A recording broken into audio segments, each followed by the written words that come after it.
This is TCR Advanced Disc 2018 model. We took up Norton Summit. Let's see how it goes. Welcome to the video. We've got the yellow Durianrider, yellow socks.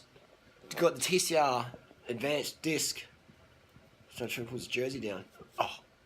It's the Advanced Disc TCR 2018 model. New R8000 Ultegra on there. Check it out. It's a beautiful bike. Let's have a look. Just rode it just then. Just come off the bike then.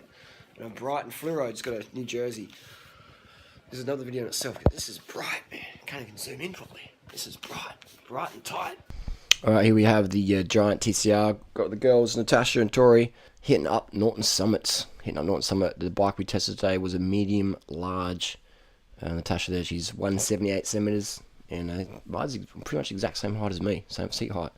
So TCR Disc Advanced, same model for 2018. No different changes from 2017 other than the group set. The frame and fork the same, apparently. And so we're just going up Norton Summit, which is a great climb. I've done hundreds of times, so I know how it feels, etc. The bike is, I would say, targeted at races. Is definitely a race-ready bike.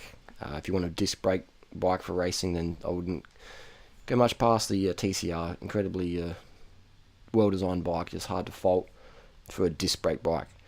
I myself, having a few disc brake bikes now for a few years, I am a fan, but also not a fan. Depends what sort of riding style you want to do.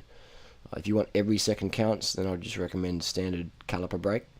But if you also want the performance and discs in wet weather, then yeah, go your discs. So you can see Natasha's here riding my normal TCR, which is caliper brake.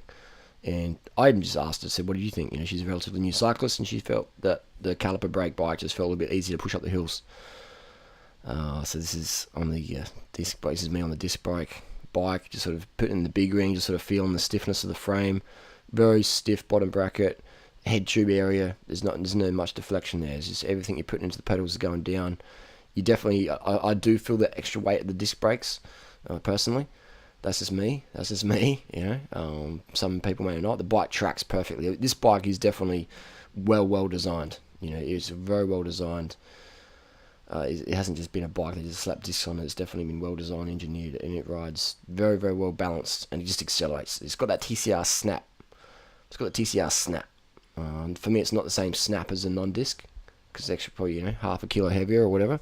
But the discs I didn't hear any rotor rub. I rode a Focus bike the other week, and definitely the rotors are rubbing.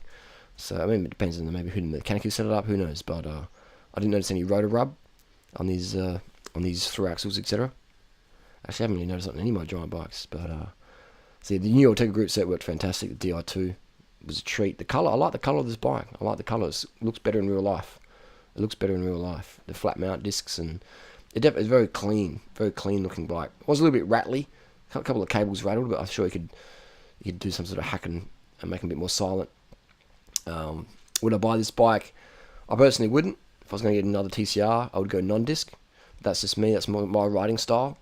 Depends on your riding style. Depends where you live. So disc brakes aren't good or bad. They're just different.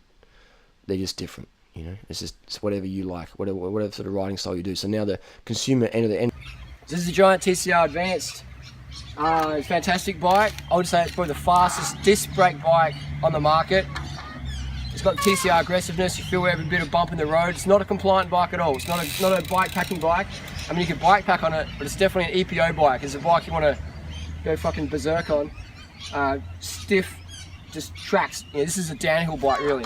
A climbing bike, it's for climbing as well, but if you want a pure climbing bike, get a TCR non-disc or a specialized tarmac, the latest ones.